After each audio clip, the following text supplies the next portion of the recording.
우리에게 주신 하나님의 말씀은 요한복음 6장 1절부터 15절까지의 말씀입니다. 요한복음 6장 1절부터 15절까지의 말씀입니다.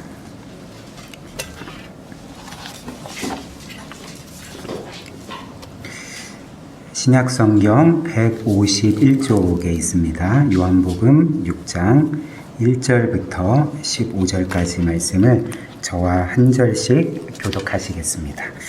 제가 먼저 1절을 읽겠습니다. 그 후에 예수께서 디베랴의 갈릴리 바다 건너편으로 가시매 큰 무리가 따르니 이는 병자들에게 행하시는 표적을 보았으리라. 예수께서 산에 오르사 제자들과 함께 거기 앉으시니 마침 유대인의 명절인 유월절이 가까웠더라. 예수께서 눈을 들어 큰 무리가 자기에게로 오시는 것을 보시고 빌립에게 이르시되 우리가 어디서 떡을 사서 이 사람들을 먹이겠느냐 하시니 이렇게 말씀하시면 친히 어떻게 하실지를 아시고 빌립을 시험하고자 하시니라. 빌립이 대답하되 각 사람으로 조금씩 받게 할지라도 200데나리온의 떡이 부족하리이다. 제자 중 하나도 시몬 베드로의 형제 안드레가 예수께 여짜오되 여기 한 아이가 있어 보리떡 5개와 물고기 2마리를 가지고 있나이다. 그러나 그것이 이 많은 사람에게 얼마나 되겠사옵나이까. 예수께서 이르시되 이 사람들로 함께하라 하시니 그곳에 자리가 많은지라 사람들이 앉으니 수가 5,000명쯤 되더라. 예수께서 떡을 가져 축사하신 후에 앉아있는 자들에게 나눠주시고 물고기도 그렇게 그들의 원대로 주시니라. 그들이 배고픈 후에 예수께서 제자들에게 이르시되 남은 조각을 거두고 버리는 것이 없게하라 하시므로 이에 거두니 보리떡 5개로 먹고 남은 조각이 12바구니에 찼더라. 그 사람들이 예수께서 행하신 이 표적을 보고 말하되 이는 참으로 세상에 오신 선생자라 하더라. 함께 읽겠습니다. 그러므로 예수께서 그들이 와서 자기를 억지로 붙들어 임금으로 삼으려는 줄 아시고 다시 혼자 산으로 떠나 가시니라. 아멘. 네, 오늘은 지난주에 이어서 예수님께서 베풀어 주신 오병이어의 기적에 대해서 함께 살펴보도록 하겠습니다. 우리가 지난주는 마가복음 6장 말씀을 통해 이 사건을 살펴보았는데요. 이제 동일한 사건을 기록한 이 요한복음 6장을 통해서 예수님의 오병이어 기적과 또 그분이 생명의 떡이신 것을 함께 살펴보도록 하겠습니다. 먼저 말씀을 살펴보기 전에 우리가 지난주 말씀을 잠깐 기억해 보면 좋겠습니다. 우리가 지난주에 본 것처럼 예수님께서는 고된 사역 가운데 제자들과 함께 쉬기를 원하셨습니다. 그래서 그 갈릴리 바다 건너편으로 가셔서 빈들 광야로 가셔서 아무도 없는 가운데 제자들과 식사도 하시고 또 교제를 하시기를 원하셨던 것이죠. 그런데 어떤 일이 일어났을까요? 사람들이 예수님이 배를 타고 강 건너편으로 가시는 것을 보았고 이제 순식간에 그 소문이 갈릴리 그 바다 인근에 있던 모든 마을에 퍼졌던 것 같습니다. 그래서 그 사람들이 이제 예수님을 만나고자 심지어 뛰어서 예수님이 도착할 곳에 미리 도착해 있었던 것이죠. 그래서 예수님께서 배를 타고 그 빈들 광야에 도착하시자 그들이 이미 예수님을 기다리고 있었고, 그래서 예수님은 이제 그들을 보시고 불쌍히 여기셨는데 그 까닭은 그들이 이제 목자 없는 양과 같은 상태였기 때문에 그랬습니다. 목자 없는 양이란 어떤 상태였습니까? 목자 없는 양이 스스로 아무것도 할 수 없는 것처럼 꼴을 먹을 수도 없고 올바른 길로 갈 수도 없고 맹수로부터 자신을 지키고 구원할 수 없는 것처럼 영적으로 하나님이 없는 자들, 영적으로 그리스도가 없는 자들은 이렇게 목자 없는 양과 같이 스스로 생명을 얻을 수도 영적인 꼴을 먹을 수도 스스로 자신의 영혼을 보호할 수도 구원받을 수도 없는 상태임을 우리가 살펴보지 않았습니까? 그러므로 모든 사람에게는 참 목자이신 예수 그리스도께서 필요하시고 그분이 우리의 목자가 되어주실 때 우리는 삶의 진정한 그 풍성함을 누릴 수가 있게 되는 것이죠. 특별히 예수님은 이들을 맞아주시고 여러 가지로 가르치셨는데, 특별히 누가복음 그 9장에 기록된 것처럼 예수님은 이들에게 이제 하나님 나라에 대해서 가르쳐 주셨던 것이죠. 그래서 하나님 나라가 무엇일까요? 하나님의 나라는 하나님의 통치와 주권인 것이죠. 하나님 나라의 메시지의 핵심은 하나님이 진정한 왕이시라는 것, 그리고 우리는 하나님의 통치 아래 있을 때에 우리의 삶의 주도권을 하나님께 드리고 하나님의 말씀을 따라 살아갈 때에 진정으로 행복해질 수 있는 존재들임을 가르쳐 주신 것이 바로 하나님 나라의 복음이었던 것입니다. 그래서 회개는 우리의 죄를 고백하고 뉘우치는 것뿐만 아니라 우리의 삶의 중심이 우리 자신에게서 하나님께로 옮겨가는 것이죠. 과거에 나의 삶의 주도권을 내가 붙들고 살았다면, 나의 삶의 주인이 나였다면, 이제는 그 주도권을 내려놓고 하나님께 드림으로 하나님을 왕으로 섬기는 것이 이제 회개이고, 하나님 나라를 받아들이는 것이고, 하나님의 자녀요, 하나님의 양으로 살아가는 것이라고 이제 말씀을 드렸습니다. 물론 우리는 그리스도를 믿고 난 이후에도 온전히 하나님을 따르지 못할 때가 많은 것이죠. 그러면 그때 목자이신 우리 주님께서 우리를 버리실까요? 우리를 포기하실까요? 그렇지 않고 우리가 다시금 목자로 돌아오기까지 하나님을 떠난 우리를 끝까지 찾으시는 것이죠. 그리고 우리를 가르치시고 때로는 매도 때리시고 하시면서 우리를 결국은 목자인 하나님을, 그 예수 그리스도를 따르게 만드시는 것입니다. 이것이 바로 하나님이 우리의 삶 가운데 이루시는 은혜이고 오직 성도만이 누릴 수 있는 은혜라 할 수가 있는 것이죠. 그리고 한편 주님께서는 이렇게 사람들에게 하나님 나라의 복음, 하나님 나라에 대해서 말씀을 전하셨는데 아마도 장시간 동안 그들에게 설교를 하신 것 같습니다. 그래서 날이 저물고 이제 점점 깜깜해지니까 제자들이 예수님께 나와서 주님, 이곳은 아무것도 없는 빈들이고 광야지 않습니까? 그리고 날이 저물고 지금 깜깜해지는데 이 사람들을 얼른 주변 마을로 보내셔서 음식을 사 먹게 해 주시옵소서라고 그렇게 말씀을 드렸던 것이죠. 그리고 분명히 예수님도 이들이 오랫동안 음식을 먹지 못한 채 있었던 것에 대해서 걱정하고 계셨을 것입니다. 그렇다면 예수님이 어떻게 하셔야 될까요? 서둘러 이들을 이제 인근 마을로 보내셔야 되겠죠. 그래서 이들로 하여금 음식을 사 먹게 하고 기력을 회복하게 하시고 각자 집으로 돌아가게 하셔야 되지 않겠습니까? 그러나 놀랍게도 주님께서는 이 제자들에게 이렇게 말씀을 하시는 것을, 너희가 이들을 먹여라, 너희가 이들에게 음식을 주어라 라고 말씀을 하셨습니다. 그리고 그때 제자들은 아마 자신의 귀를 의심했을 것입니다. 우리가 정말 정확히 예수님의 말씀을 들었나? 왜냐하면 지금 너희가 이 사람들을 먹이라 라고 할 때 이 사람들의 수가 몇 명이었습니까? 15명도 아니고 150명도 아니고, 그 말씀에 기록된 것을 보면 성인 남성만 5,000명이었고 수에 포함되지 않은 여성과 아이들까지 포함하면 약 15,000명 정도의 사람들이 있었기 때문에 예수님께서 제자들에게 너희가 이들을 먹이라 라고 말씀하신 것은 너희가 이 15,000명의 사람들에게 음식을 주어서 먹게 하라는 말씀이었기 때문에 제자들은 자신들의 귀를 의심하고 정말 예수님이 혹시 말 실수하신 건 아닌가? 잘못 말하신 것은 아닌가? 이런 의심이 들지 않았겠습니까? 그래서 사실 예수님의 이 말씀을 들은 제자들은 예수님의 말씀이 혹시 실수로 말씀하신 것인지 이렇게 확인하려고, 예수님, 이들을 먹이기 위해서는 200데나리온의 돈이 필요합니다.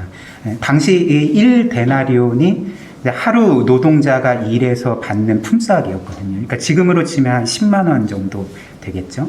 그러니까 200데나리온이면 지금으로는 한 2천만 원 정도의 액수가 되는 것이죠. 주님, 한 2천만 원 정도의 돈이 드는데 우리가 이 200데나리온을 가지고 음식을 사서 이들을 먹일까요? 라고 말씀을 드렸는데, 이 말인 즉슨 예수님 농담하지 마세요. 우리에게 2천만 원도 없고, 그리고 당장 이 빈들에서 아무것도 없는, 뭐 가게도 없고 음식점도 없고 아무것도 없는 이 빈들 광야에서 어떻게 이 사람들을 위한 음식을 마련할 수가 있겠습니까? 혹시나 돈이 있다 할지라도 당장 이 15,000명 분의 음식을 어떻게 만들겠습니까? 그러니까 이거는 도저히 말도 안 되는 불가능한 일을 예수님께서 지금 제자들에게 요구하고 명령하고 계시는 것이죠. 그러나 주님께서는 자신의 의견을 굽히지 않으시고 제자들에게 이어서 이렇게 말씀하십니다. 너희들은 가서 사람들에게 떡이 얼마나 있는지 알아보거라 라고 말씀을 하셨고, 그래서 제자들은 아마도 마지못해 사람들에게 가서 사람들 가운데 떡이 얼마나 있는지, 음식이 얼마나 있는지를 알아보았습니다. 그리고 예수님께 돌아와서 보고를 하는 것이 어떤 한 아이가 떡 5개와 물고기 2마리를 가지고 있습니다. 어떻게 할까요? 라고 이제 보고를 드렸던 것이죠. 그러자 주님께서는 이제 모든 사람을 100명씩 혹은 50명씩 그 잔디 위에 풀밭에 앉게 하시고 그 어린 아이가 가지고 온 떡 5개와 물고기 2마리를 가지고 이제 하늘을 우러러 감사 기도를 드리셨던 것입니다. 그리고 기도를 마치신 후에 그 5개의 떡을 떼어서 찢어서 제자들에게 나눠주셨고, 제자들은 받은 떡을 또 사람들에게 나누어 주었던 것이죠. 어떤 일이 일어났을까요? 그러니까 놀랍게도 그곳에 있던 거의 15,000명이나 되는 모든 사람이 그 떡과 물고기를 먹었고, 그래서 저는 이런 상상을 해보았는데 그냥 좀 웃긴 이야기인데, 떡 5개와 물고기 2마리를 15,000명 분으로 나누면 얼마나 잘게 잘라야 될까? 그러니까 이런 생각을 해보았거든요. 근데 이런 식으로 나눠준 것이 아니라 오늘 말씀을 보니까, 그러니까 마가복음 6장 말씀을 보니까 심지어 이들이 먹고 다 배불렀다라고 우리에게 말해주고 있지 않습니까? 그러니까 충분한 양을 그 15,000명의 사람들 모두가 먹었던 것이죠. 그리고 이 모든 사람들이 배불리 먹고도 이제 남은 음식이 있었는데 그 남은 음식의 양이 이제 12바구니가 꽉 찰 정도로 풍성하게 남았던 것입니다. 그러니까 정말 상상할 수 없는 기적이 일어났던 것이죠. 그래서 오늘 우리는 이 오병이어 기적의 사건을 통해서 이제 크게 2가지를 살펴보고자 하는데요. 첫 번째는 예수님은 우리의 영혼을 돌보실 뿐만 아니라 우리의 육신도 돌보시는 분이시라는 것, 즉 우리의 영혼의 필요를 채우실 뿐만 아니라 우리의 육신의 필요도 채우시는 분이라는 것을 함께 살펴볼 거고요. 2번째는 이제 더 중요한 것이 이 오병이어의 기적은 단지 예수님께서 사람들의 육적인 필요만을 채우기 위해서 행하신 기적이 아니었던 것이죠. 이 기적은 그 기적을 행하신 예수 그리스도께서 어떤 분이신지 사람들에게 보여주신 그런 하나의 계시라 할 수가 있는 것이죠. 그래서 이 2가지를 함께 살펴보도록 하겠습니다. 첫 번째로 이 오병이어의 기적은 예수님께서 우리의 영혼을 돌보실 뿐만 아니라 우리의 육신도 돌보신다는 것, 우리의 육신의 필요를 채우시는 분이시라는 것을 이제 보여준다는 것이죠. 그래서 우리는 뭐 종종 생각하기에 예수님은 우리의 육신에는 관심이 없고 우리의 영혼에만 관심이 있는 분일 거야 라고 생각할 수도 있지만 결코 그렇지 않다는 것입니다. 이를 잘 보여주는 몇 가지 성경의 예가 있는데요. 그러니까 첫 번째는 예수님께서 이 세상에 오셨을 때 사람들에게 행하신 주요한 2가지의 사역이 있었습니다. 첫 번째 사역은 하나님 나라의 복음을 전했던 것, 즉 하나님의 말씀을 전했던 것이고, 2번째는 무엇이었습니까? 바로 그 말씀을 듣는 자들 중에 그 많은 병자들을 친히 고쳐주신 일이었던 것이죠. 그래서 예수님의 주요한 2가지 사역은 말씀 사역과 이제 치유 사역이었던 것입니다. 그래서 말씀 사역으로 영혼의 필요를 채우시고, 그리고 치유 사역으로 그들의 육신의 필요를 채워주셨던 것이죠. 그리고 또한 예수님께서는 이 땅에 계실 동안 사람들의 병만 치료해 주신 것이 아니라 가난한 자들을 도우셨던 것입니다. 이를 어떻게 할 수 있냐면 그 예수님께서 사람들에게 늘 이제 그렇게 베푸셨기 때문에 그렇죠. 여기에 증거가 하나 있는데 예수님이 제자들과 이제 자신이 십자가에서 죽으실 것을 미리 아시고 마지막 6월절 만찬을 함께 하시지 않습니까? 근데 그때 가룟 유다가 자신을 악한 자들에게 팔 것을 아시고 가룟 유다를 향해서 너는 가서 너의 할 일을 하라 라고 말씀을 하신 것을 기억하실 것입니다. 그런데 다른 제자들은 예수님께서 이 가룟 유다에게 너는 가서 너의 할 일을 하라 라고 말씀하신 것을 듣고 예수님께서 가룟 유다가 돈을 맞는 회계니까 가서 가난한 자들을 도우라고 명하신 거구나 라고 생각을 했던 것이죠. 이는 무엇을 보여줄까요? 평소에 예수님께서 가난한 자들을 구제하는 일에 힘쓰셨다는 것을 우리에게 보여주는 하나의 증거로 할 수가 있는 것이죠. 이런 식으로 예수님은 사람들의 영혼을 돌보실 뿐만 아니라 그 영혼의 필요를 채우실 뿐만 아니라 사람들의 육신의 필요, 그들의 병을 고쳐주시고 귀신을 쫓아내주시고 가난한 자들을 도우시고 먹이시고 구제해 주시는 일에 애쓰셨다는 것입니다. 그리고 무엇보다도 성경은 우리의 궁극적이고 최종적인 구원을 우리의 영혼의 완전한 구원, 즉 우리의 영혼이 영화롭게 되는 것으로만 말하지 않는다는 것이죠. 우리의 최종적이고 궁극적인 구원은 우리의 영혼이 영광스럽게 될 뿐만 아니라 우리의 육신도 영광스럽게 되는 것을 성경은 완전한 구원이라 말하는 것입니다. 그 일이 언제 일어날까요? 예수 그리스도께서 이 땅에 다시 오실 때에. 그래서 우리의 썩을 몸, 우리의 반드시 죽을 수밖에 없는 그 몸을 영광스러운 몸으로 변화시켜 주셔서 우리의 몸 자체를 예수 그리스도의 그 부활체와 같이 영광스럽게 변화시켜 주시는 것입니다. 이것이 바로 성경이 말하는 이제 최종적인 궁극적인 구원이라는 것이죠.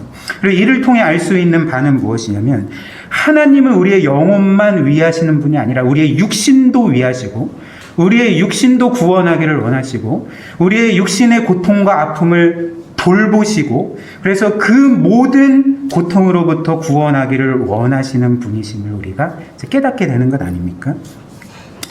그럼에도 불구하고 우리가 꼭 기억해야 될 한 가지 사실이 있는 것이죠. 우리 하나님께서, 우리 주님께서는 이렇게 우리의 영혼뿐만 아니라 육신도 귀하게 여기시고 돌보시는 분이시지만 그럼에도 불구하고 그분에게는 우선순위가 있다는 것입니다. 그러니까 어떤 우선순위냐면 바로 우리의 육신보다는 영혼을 위하는 우선순위가 바로 우리 주님께 있다는 것이죠. 예를 들면 오늘 요한복음 6장 말씀을 보면 이제 주님께서 오병이어의 기적을 베푸신 이후에 이제 사람들이 그런 놀라운 기적을 경험했기 때문에 더 예수님을 찾아다니게 되었습니다. 그래서 예수님께서 어느 날 없어진 것을 발견한 후에 이제 사방팔방 사람들이 예수님을 찾아다니게 되는 것이죠. 그래서 가까스로 예수님을 찾은 후에 예수님 어디 가셨습니까? 우리가 예수님을 간절하게 찾고 있었습니다. 라고 말씀을 드렸을 때 예수님이 그들에게 어떻게 말씀하셨냐면 요한복음 6장 26절과 27절 한번 보십시오. 이렇게 말씀합니다. 예수께서 대답하여 이르시되 내가 진실로 진실로 너희에게 이르노니 너희가 나를 찾는 것은 표적을 본 까닭이 아니요 즉 주님께서 베푸신 놀라운 기적을 통하여서 내가 그리스도이고 하나님의 아들인 것을 믿기 때문에 너희가 나를 지금 찾는 게 아니다. 무엇 때문에 찾았다고 말씀합니까? 떡을 먹고 배부른 까닭이로다. 썩을 양식을 위하여 일하지 말고 영생하도록 있는 양식을 위하여 하라. 이 양식은 인자가 너희에게 주리니 인자는 아버지 하나님께 인치신 자니라. 즉 떡 때문에, 빵 때문에, 음식 때문에, 육신의 만족 때문에 예수님을 찾은 사람들에게 우리 예수님은 너희는 썩을 양식을 위하여 일하지 말고 썩지 않고 너희로 하여금 영생하도록 있는 양식을 위하여 일하라라고 말씀을 하시는 것이죠. 여기에서 주님의 우선순위는 어디에 있습니까? 우리의 육신도 중요하게 여기고 돌보시는 분이지만 그럼에도 불구하고 그분의 우선순위는 우리의 육신이 아니라 우리의 영혼이라는 것이죠.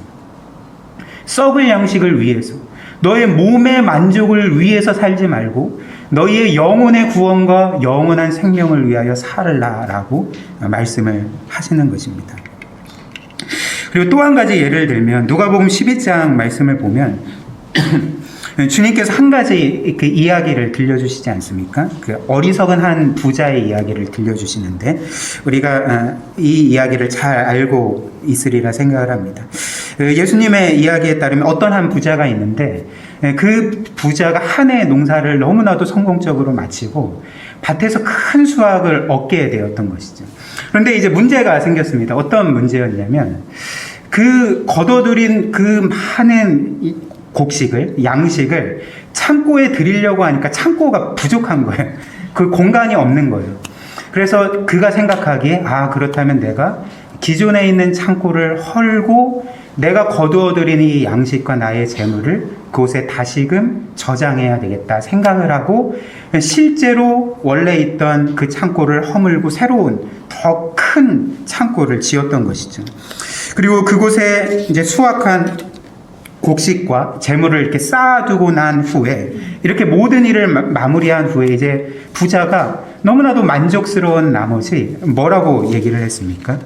그가 이렇게 얘기를 했습니다. 내 영혼아 여러 해 쓸 물건을 많이 쌓아두었으니 이제 평안히 쉬자, 먹고 마시자, 즐기자라고 이제 말했던 것이죠. 여기서 딱 끝나면 해피엔딩이잖아요. 행복하겠다. 여기서 끝나면 해피엔딩인데 그러나 그날 밤에 어떤 일이 일어났을까요? 예수님의 이야기에 따르면 하나님께서 그날 밤에 그를 찾아오신 것이죠. 그리고 그에게 말씀하셨는데 누가복음 12장 20절 말씀을 보면 이제 이렇게 말씀합니다. 하나님은 이르시되 어리석은 자여 오늘 밤 너의 영혼을 도로 찾으리니 그러면 너가 준비한 것이 누구의 것이 되겠느냐 하셨느니 라고 말씀을 했던 것이죠. 그리고 나서 예수님께서 다음과 같이 말씀하셨습니다. 자기를 위하여 재물을 쌓아두고 하나님께 대하여 부유하지 못한 자가 다 이와 같으리라 라고 말씀을 하셨던 것이죠. 주님의 이 말씀의 의미가 무엇일까요? 재물을 모으는 것이 나쁜 일이라고 말씀하시는 걸까요? 그렇지 않습니다. 부자가 되는 것이 악한 일이라고 말씀하시는 것일까요? 그렇지 않습니다. 재물을 정당하게 모으는 것, 그리고 부유해지는 것은 선한 일도 아니고 악한 일도 아니고 그냥 하나님이 우리에게 주시는 복의 하나라는 것이죠.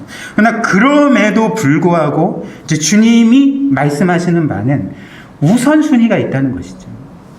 우리의 육신의 필요를 채워야 되지만 육신적으로도 어느 정도 만족을 얻어야 되겠지만 그럼에도 불구하고 우리의 삶의 우선순위, 우리를 향해 가지신 하나님의 우선순위 우리의 육신에 있는 것이 아니라 영혼에 있다는 것입니다. 영혼의 구원에 있다는 것입니다. 영혼의 복됨에 있다는 것입니다.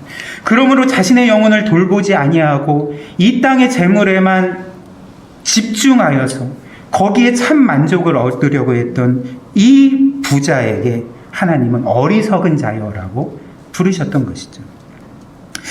따라서 하나님께서 우리의 육신과 영혼을 돌보시는 것이 맞지만 우리의 영혼과 육신의 필요를 채우시는 것이 맞지만 이제 그럼에도 불구하고 그분이 정한 우선순위에 따라서 우리의 영혼과 육신을 돌보신다는 것을 우리가 기억해야 한다는 것입니다.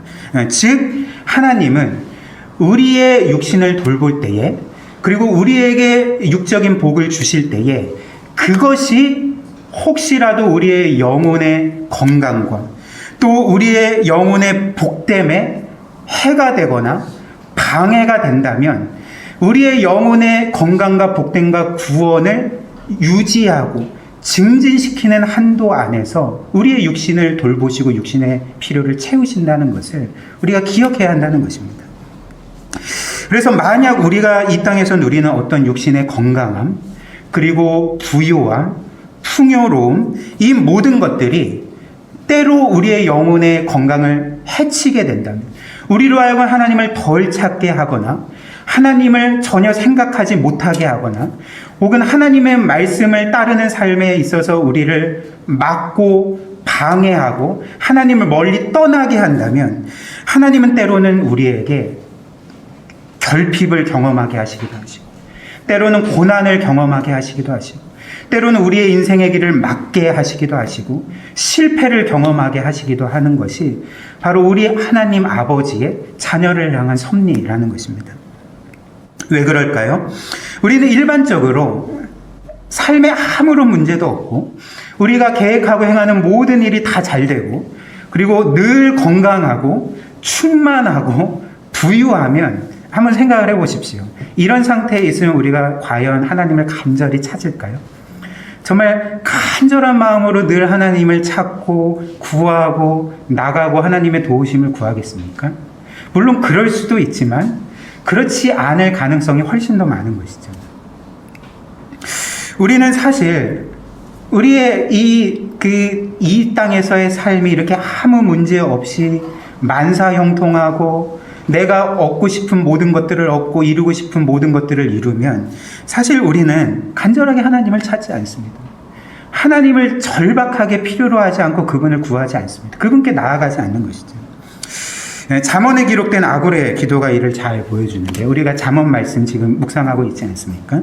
잠언 30장 8절과 9절 말씀 보면 이제 아굴이 하나님께 이런 기도를 드립니다. 한번 잘 들어보십시오. 나를 가난하게도 마옵시고 부하게도 마옵시고 오직 필요한 양식으로 나를 먹이시옵소서. 왜냐하면 혹시 내가 배불러서 하나님을 모른다 여호와가 누구냐 할까 하오며 혹은 내가 가난하여 도둑질하고 내 하나님의 이름을 욕되게 할까 두렵기 때문에 그렇습니다 라고 기도하고 있는 것이죠. 지금 이 믿음의 사람 아굴이 하나님께 기도할 때 하나님 저를 부하게도 마시옵고 그렇다고 가난하게도 마시옵소서, 그러니까 적절한 양식을 주옵소서라고 기도한 까닭이 무엇입니까? 부하면 하나님을 덜 찾을까 봐, 하나님을 필요로 하지 않을까 봐, 하나님께 나아가지 않을까 봐 나를 너무나도 부하게 하시지도 마옵소서. 또 나를 너무나도 가난하게 하지도 마옵소서. 왜 그렇습니까? 혹시나 내가 가난하여 도둑질할까 봐, 내 영혼을 파괴할까 봐, 그리고 가난 때문에 누구를 원망하고 불평하고 분노할까 봐 자신의 영혼 때문에 나를 부하게도 마시옵고 가난하게도 마시옵소서라고 구하고 있는 것입니다. 이것이 바로 우리를 보시는 하나님의 마음이라는 것이죠. 이것이 바로 우리의 육신과 영혼을 돌보실 때 하나님의 우선순위고, 하나님은 늘 이런 우선순위를 통하여서 그분이 지극히 사랑하시는 자녀인 우리의 삶을 그토록 우리의 영혼이 가장 복된 상태에 이르고 복된 상태를 유지하도록 그렇게 섭리하시고 역사하신다는 것입니다. 따라서 우리는 우리 하나님 아버지께서 우리의 영혼의 필요를 채우실 뿐만 아니라 우리의 육신의 필요를 채우신다는 것을 기억하면서 우리의 육신의 필요를 늘 하나님께 구해야 되는 것이죠.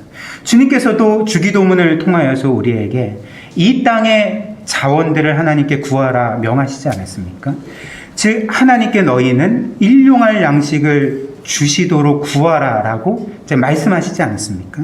그래서 우리는 이 말씀을 따라, 약속의 말씀을 따라 얼마든지 우리 하나님 아버지께 우리의 육신의 필요를 구할 수 있고, 하나님은 그 기도가 하나님의 마음에 선하다면, 하나님이 뜻하시기에 합당하다면 얼마든지 우리에게 육신의 필요를 채워주실 수 있는, 이 세상의 복도 충분하게 주실 수 있는 우리의 아버지이시라는 것입니다. 그러나 우리는 이것만 기도하면 안 되죠. 이어지는 주기도문의 기도가 무엇일까요? 우리의 죄를 사하여 주시고 우리를 시험에 들게 하지 마시고 우리를 모든 악에서 구원하여 주옵소서. 이는 무엇을 위한 기도일까요? 우리의 영혼을 위한 기도인 것이죠. 즉 우리의 육신을 위해서 기도하는 것도 맞고, 그렇지만 육신을 위해서만 기도하지 않고 우리는 늘 우리의 영혼을 위해서 이처럼 기도해야 한다는 것입니다. 그리고 두 번째로 예수님의 베푸신 오병이어의 기적은 사람을 먹이시는 목적뿐만 아니라 그것보다 더 중요한 목적이 있었던 것이죠. 그것은 바로 그 기적을 행하신 예수 그리스도께서 우리에게 어떤 분이신지를 확연하게 드러내주는 목적이 있었던 것입니다. 즉 오병이어의 기적은 바로 그 기적을 행하신 예수 그리스도께서 전능하신 하나님이심을 우리에게 선포해주는 그런 기적이라 할 수가 있는 것이죠. 그래서 우리는 몇 달 전에 그 마가복음 4장 설교를 통하여서 예수님께서 말씀으로 큰 광풍과 성난 바다를 잠잠케 하신 그 사건을 함께 살펴보지 않았습니까? 사실 지금은 그 당시보다 과학기술이 놀랍게 발전된 시대인데, 그럼에도 불구하고 지금도 태풍이나 성난 바다를 잠잠케 할 기술이 우리에겐 없는 것이죠. 그 누구도, 어떤 강자도, 어떤 첨단 기술도 태풍을 멈추게 할 수 있다거나 성난 바다를 잠잠하게 할 수 있는 것은 아무것도 없는 것입니다. 그래서 우리가 할 수 있는 일은 다만 태풍이 지나가기를 기다리고 성난 바다가 잠잠해지기를 기다리는 것밖에 없는 것이죠. 그러나 주님께서 어떤 일을 하셨을까요? 그 큰 광풍, 태풍과 같은 그 큰 광풍과 성난 바다를 향해서 말씀하시자 그 큰 광풍이 사그라졌고 성난 바다가 잠잠해졌던 것입니다. 즉 그 바다와 바람이 예수님의 말씀에 순종했던 것이죠.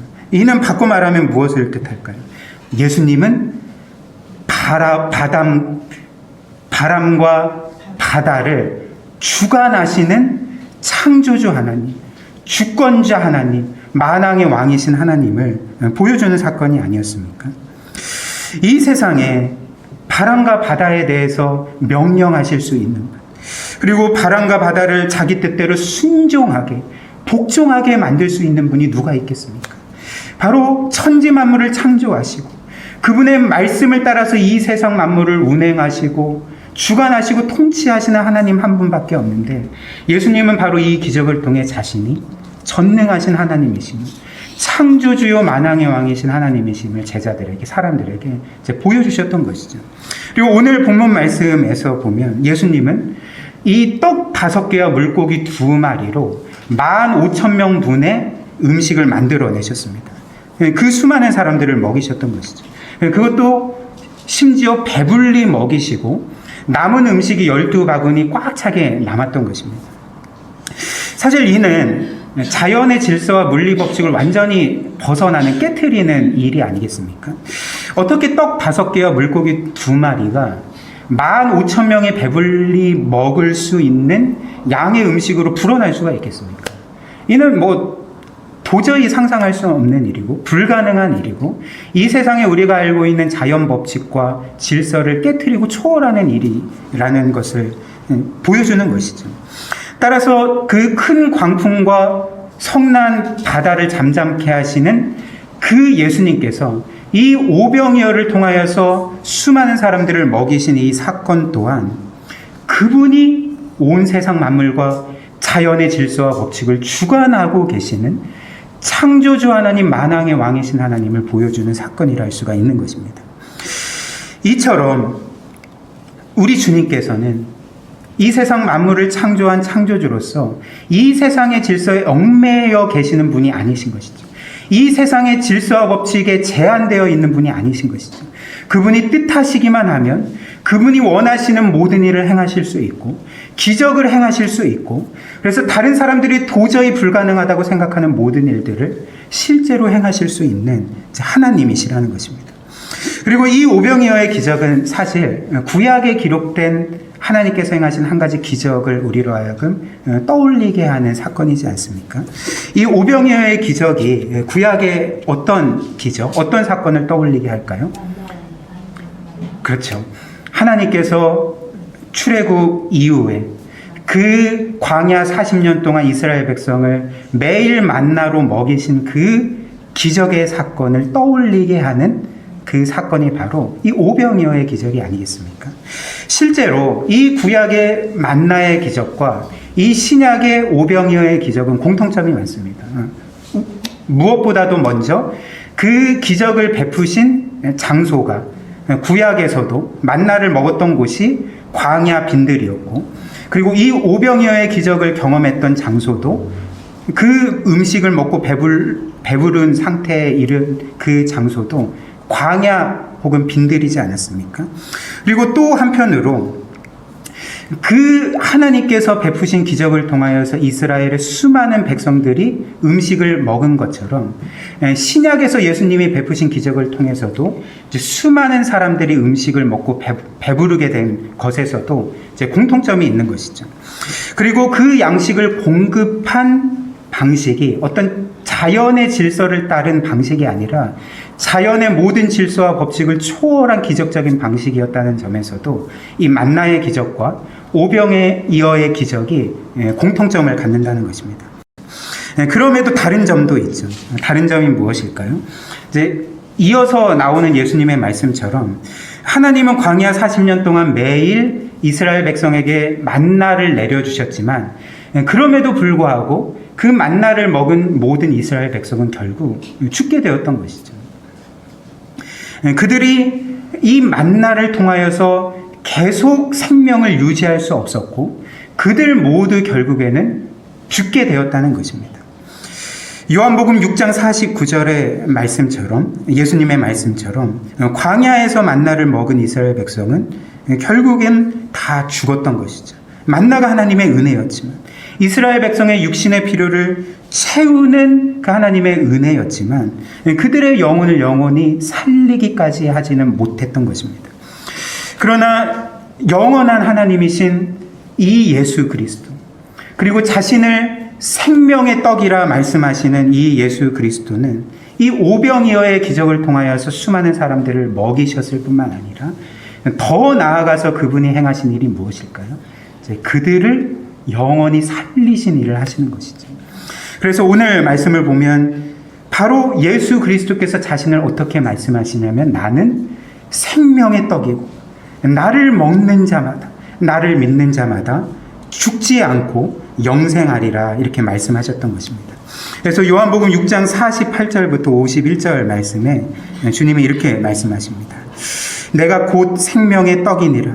너희 조상들은 광야에서 만나를 먹었어도 죽었거니와 이는 하늘에서 내려오는 떡이니 사람으로 하여금 먹고 죽지 아니하게 하는 것이니라. 나는 하늘에서 내려온 살아있는 떡이니 사람이 이 떡을 먹으면 영생하리라. 내가 줄 떡은 곧 세상의 생명을 위한 내 살이니라 하시니라 라고 말씀하셨던 것이죠. 지금 이 말씀을 하신 그 배경이 제가 앞에서 말씀드린 것처럼 오병이어의 기적을 경험한 사람들이 단지 예수 그리스도께서 그리스도이시기 때문에 하나님의 아들이시기 때문에 자신들의 영혼의 구원을 위해서 그분을 찾은 것이 아니라 지금 떡 때문에 자신의 육신의 필요를 더 채우기 위해서 만족을 더 채우기 위해서 지금 예수님께 나오지 않았습니까? 그런데 그 사람들에게 지금 예수님께서는 너희는 육신의 떡을 위해서 살지 말고 영혼을 복되게 하고 구원하는 떡을 위해서 살라라고 말씀하신 후에 내가 곧 생명의 떡이다. 나를 먹고 마시는 자, 나를 믿는 자는 결코 죽지 않고 영원한 생명을 얻는다라고 지금 말씀하고 있는 것이죠. 이 말인 즉슨 예수님께서 방금 전에 그들에게 행하셨던 오병이어의 기적의 궁극적인 목적이 무엇이었음을 보여주는 것입니까? 단지 육신의 필요를 채우는 것이 아니라 그것을 넘어서 진정한 양식이 누구이신지, 진정으로 우리를 살게 하고 영원히 살게 하고 우리를 구원하는, 영원히 복되게 하는 분이 궁극적으로 누구이신지를 바라보게 하실 목적으로 오병이어의 기적을 행하셨음을 우리에게 보여주는 말씀이라 하지 않겠습니까? 그러므로 예수님은 이들에게 나는 생명의 떡이니라 라고 말씀하셨던 것이죠. 내가 바로 너희들의 참된 생명이자 내가 너희에게 주는 떡이 아닌 내 자신이 너희에게 참된 생명이고 영원한 생명이다 라고 선언해 주고 계시는 것입니다.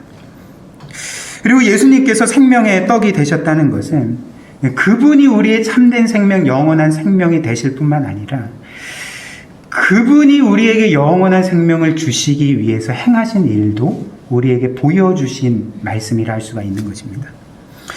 즉 그 일이 무엇일까요? 그 생명의 떡이신 예수님께서 우리에게 영원한 생명을 주시기 위해서 행하신 일이 무엇일까요? 자신의 살을 찢으시고 피를 흘리심으로써 그렇게 죽으심으로써 우리를 위한 완전한 대속을 이루신 것. 바로 이 일을 통해서 우리에게 영원한 생명을 가져다 주셨던 것이죠. 실제로 당시 이스라엘 사람들이 식사 시간에 그들의 주 음식인 떡을 나누지 않습니까? 엄밀히 말하면 빵인데요. 이제 그들이 식사 가운데 빵을 먹기 위해서는 먼저 하나님께 감사 기도를 드리고, 그래서 가장격인 아마 아버지가 되겠죠. 그 가장이 그 준비된 빵을 떼어서 찢어서 가족들에게 나눠줄 때만이 그 빵을 먹을 수가 있었던 것이죠. 그리고 성경을 보면 예수님도 이제 그 최후의 유월절 만찬 가운데 이제 동일한 패턴을 보여주시지 않았습니까? 준비된 떡을 가지고 하나님께 감사 기도를 드리시고, 그 후에 애따 여기 있다 먹어라 라고 하시지 않고 이제 그 떡을 어떻게 하셨을까요? 떼어서 찢어서 제자들에게 나눠주시고 이제 먹게 하셨던 것이죠. 그래서 그 당시 식사에서 이 빵이 떼어지지 않으면, 찢어지지 않으면 그 빵을 먹을 수 없고 영양분을 섭취할 수 없고 생명을 얻을 수가 없었던 것입니다. 근데 예수님께서 자신을 생명의 떡이라 말씀하신 것은 무슨 의미가 있겠습니까? 그분 자신이 우리의 생명이실 뿐만 아니라 영원한 생명 자체이실 뿐만 아니라 그분이 이 영원한 생명을 우리에게 주시기 위해서 하신 일, 즉 생명의 떡인 자신을 우리를 위해 그 살을 찢으시고 피를 흘리시고 죽임 당하심으로써, 그래서 우리로 하여금 그분의 살을 먹고 피를 마시고 그분의 구원에 참여함으로써 영원한 생명을 얻게 된다는 것을 바로 나는 생명의 떡이다, 나를 먹고 마셔야 너희가 영원한 생명을 얻는다라고 말씀해 주셨던 것입니다. 그래서 주님은 이들에게 이렇게 말씀하셨던 것입니다. 54절과 55절인데요. 이렇습니다. 예수께서 이르시되 내가 진실로 진실로 너희에게 이르노니 인자의 살을 먹지 아니하고 인자의 피를 마시지 아니하면 너희 속에 생명이 없느니라.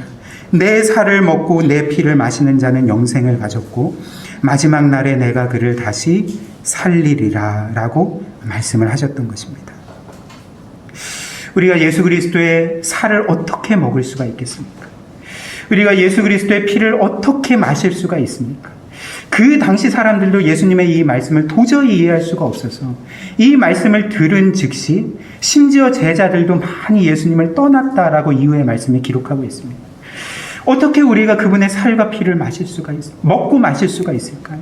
그러나 예수님의 그 말씀의 의미가 무엇이었을까요? 내가 스스로 찢은 나의 살과 내가 흘린 나의 피와 내가 너희를 위해 내어준 이 생명 자체가 너희를 죄에서 구원하고 반드시 죽어 마땅한 너희를 영원히 살게 할 것이다 라고 말씀하신 것이 아니었습니까? 바로 이 모든 일이 예수 그리스도께서 우리를 위하여 어떤 마음을 가지셨는지, 즉 우리를 얼마나 사랑하시고 귀하게 여기시고 정말 우리를 얼마나 사랑하셨는지 우리를 위해 자신의 살을 찢고 피를 흘리실 정도로 희생하셨다는 것을 우리에게 보여주는, 그 그리스도의 마음을 우리에게 보여주는 말씀이 아니겠습니까? 그러므로 예수님이 나는 너희의 생명의 떡이다, 나는 너희로 하여금 영생하게 하는 생명의 떡이니라 라고 말씀하신 것은 제자들에게, 사람들에게 이렇게 말씀하신 것과 같았다는 것이죠. 나는 성부 하나님과 본체 동일한 하나님이지만 너희를 구원하기 위해 너희와 똑같은 몸을 입은 사람이 되어 이 땅에 왔다. 그리고 내가 너희 가운데 온 것은 너희를 구원하기 위해 나의 살을 찢고 피를 흘린 나의 모든 생명을 남김없이 너희에게 주어서 너희를 구원하고 영생하기 위함이다. 너희는 나를 믿고 나의 구원에 참여하는 것, 즉 나의 살을 먹고 나의 피에 참여하는 것, 나의 피를 마시고 참여하는 그 길만이 너희가 진정으로 복되게 되는 길이고 참 생명과 영원한 생명을 얻을 수 있는 길이다 라고 말씀하신 것과 같았다는 것이죠. 사랑하는 성도 여러분, 그리고 이는 성자 예수님만의 사랑만을 보여주는 말씀이 아니었습니다. 바로 성부 하나님의 사랑 또한 보여주는 말씀이었고, 그리고 엄밀히 말하면 사실 예수님께서 우리를 위해 행하신 모든 일의 시작, 그분의 우리를 향해 베푸신 모든 사랑의 시작이 바로 성부 하나님께 있음을 우리가 성경에서 보게 되는 것이죠. 그 말씀이 어떤 말씀일까요? 특별히 요한복음 3장 16절 말씀에 주님이 우리에게 이렇게 말씀하시지 않습니까?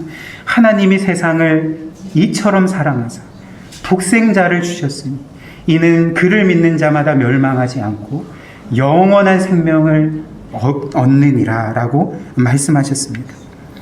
바로 이 모든 구원의 시작, 우리 주님께서 우리를 지극히 사랑하시고 우리를 위해 희생하시고 우리를 구원하신 모든 시작이 바로 하나님이 우리를 이처럼 사랑하사, 즉 우리를 향한 하나님의 영원한 사랑에서 비롯되었음을 우리가 깨닫게 되지 않습니까? 최근에 저는 이와 관련해서 문득 묵상을 하다가 문득 이런 생각이 들었습니다. 한번 여러분들도 생각을 해보십시오. 한번 마음속으로 이 질문에 대한 답을 해보십시오. 부모에게 있어서 그 한 가지를 반드시 선택해야 한다면, 그래서 내가 죽는 것과 내 자녀가 죽는 것 둘 중에 하나를 반드시 선택해야 한다면 보통 이 세상의 부모는 어떤 것을 선택하겠습니까? 아마도 모든 부모의 심정은 자녀가 죽는 것보다 내가 죽는 것을 선택할 것입니다. 만약에 둘 중 하나를 선택하라고 한다면 내 자녀를 위해서 내가 죽는 것을 선택할 것이 바로 이 세상 모든 부모의 마음이지 않겠습니까? 그런데 아마도 성부 하나님께도 이런 마음이 있었던 것이죠. 사실 이 세상 모든 부모가 자녀를 이처럼 사랑하는 것처럼 자신의 생명보다 사랑하고 귀하게 여기는 거죠. 그래서 하나를 선택하라면 자녀가 죽는 것보다 내가 죽는 것을 선택하는 것처럼 성부 하나님도 예수 그리스도를 그처럼 사랑하시지 않았겠습니까? 특별히 이 세상 모든 부모들은 사실 불완전한 부모인데 완전한 한 아버지가 계시니 그 하나님은, 그 아버지가 바로 하나님이시고 그 아버지의 영원하신 아들이 바로 예수 그리스도인데, 바로 성부는 영원 전부터 이 아들을 지극히 무한한 사랑과 애정으로 사랑하시고 귀하게 여기시고 기뻐하시지 않았습니까? 그리고 그 아들을 두고 그 하나님을, 그 아버지를 무한히 사랑하시고 기뻐하셨던 것이죠. 그리고 이 사랑의 관계는 영원 전부터 단 한 번도 중단된 적이 없었습니다. 그럼에도 불구하고 성부께서 우리를 위해 행하신 일이 무엇이었을까요? 놀랍게도 이 세상의 모든 부모의 생각과 마음과는 달리 그분은 우리를 위해 아들을 내어주셨던 것이죠. 아낌없이 그 아들의 생명을 내어주셨던 것이죠. 그것도 심지어 처참하게 십자가에서 그 아들의 살이 찢기고 피를 흘리게 하고, 그래서 그 아들을 죽이심으로써 우리를 구원하셨는데, 우리를 향한 성부의 하나님이 얼마나 놀라운지, 정말 상상조차 할 수 없을 정도로 큰지를 우리에게 알려주는 하나님 사랑의 말씀이라 하지 않겠습니까? 그분과 비교해서 정말 한낱 티끌과 먼지에 불과한, 그보다도 못한, 그리고 우리의 죄로 인하여서 그분을 반역하고 거스르는 삶 밖에는 살지 못했던 우리임에도 불구하고 성부께서는 우리를 이처럼 사랑하시고 그의 아들을 우리를 위해 이처럼 아낌없이 내어주실 정도로 우리를 사랑하셨다는 것입니다. 사랑하는 여러분, 여기에 우리를 진정으로 만족시키는 사랑이 있습니다.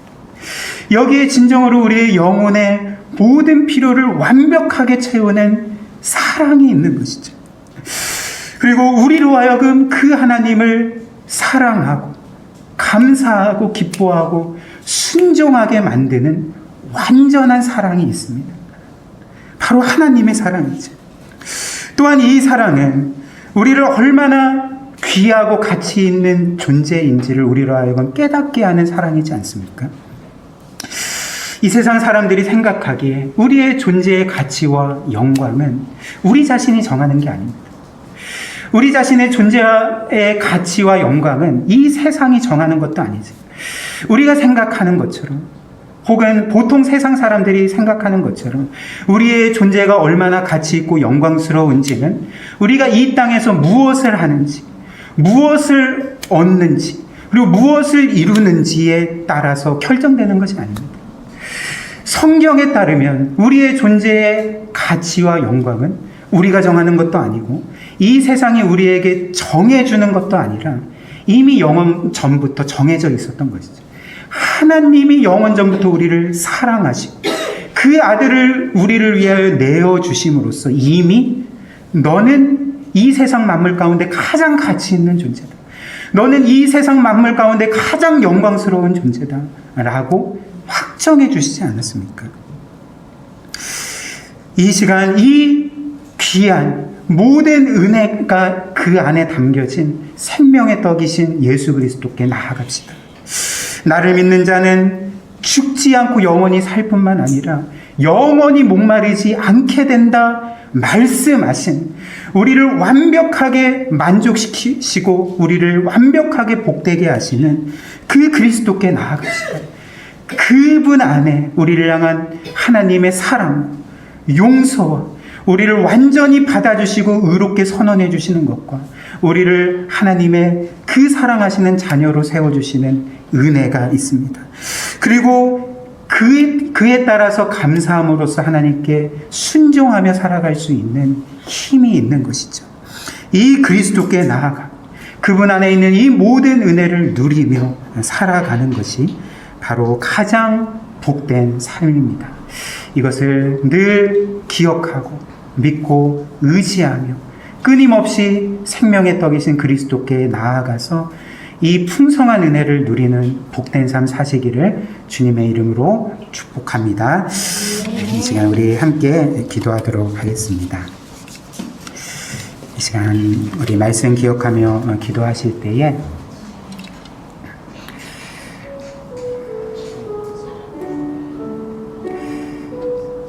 하나님께서 우리를 지극히 사랑하셔서 우리는 도저히 생각할 수 없고 상상할 수 없고 가늠할 수 없는 자신이 그토록 영원히 사랑하시고 기뻐하시고 교제 가운데 즐거워하시고 자신의 생명보다 더 귀하게 여기신 그 예수 그리스도를 우리를 위한 생명의 떡으로 이 땅에 보내주셨음을 우리가 다시 한번 기억하기를 원합니다. 우리 하나님께서는 예수 그리스도를 우리를 위한 생명의 떡으로 내어주셨을 때 우리를 위해 살이 찢겨지도록, 우리를 위해 피를 흘리시도록, 우리를 위해 죽음을 당하시도록, 그래서 그분의 죽음으로 우리가 죽지 않고 영원히 살 수 있도록 은혜를 베풀어 주셨습니다. 하나님께서 우리의 육신의 필요뿐만 아니라 우리의 영혼의 필요를 채워주시고 특별히 그리스도 안에서 우리를 완전히 만족해 하는 그런 사랑을 베풀어 주셨습니다. 참 이런 사랑을, 이런 은혜를 이 세상 어디에서 얻을 수가 있겠습니까? 누구에게 얻을 수가 있겠습니까? 심지어 우리의 사랑하는 가족에게도 이런 사랑을 얻을 수 없고 우리가 행하는 우리의 일 가운데서도, 일의 성공에서도, 우리의 꿈의 성취에서도 이런 사랑과 복됨을 얻을 수가 없습니다. 오직 이 모든 것은 그리스도 안에 있습니다. 이것을 기억하며 오늘도 우리가 그리스도께로 나아갑시다. 생명의 떡이신 그분께로 나아갑시다. 다시 한번 그분의 살을 먹고 피를 마시고 그분의 구원의 은혜에 참여함으로써 이런 은혜 누리게 해달라고, 우리에게 이런 사랑을 베풀어 주시도록 우리 함께 기도하도록 하겠습니다.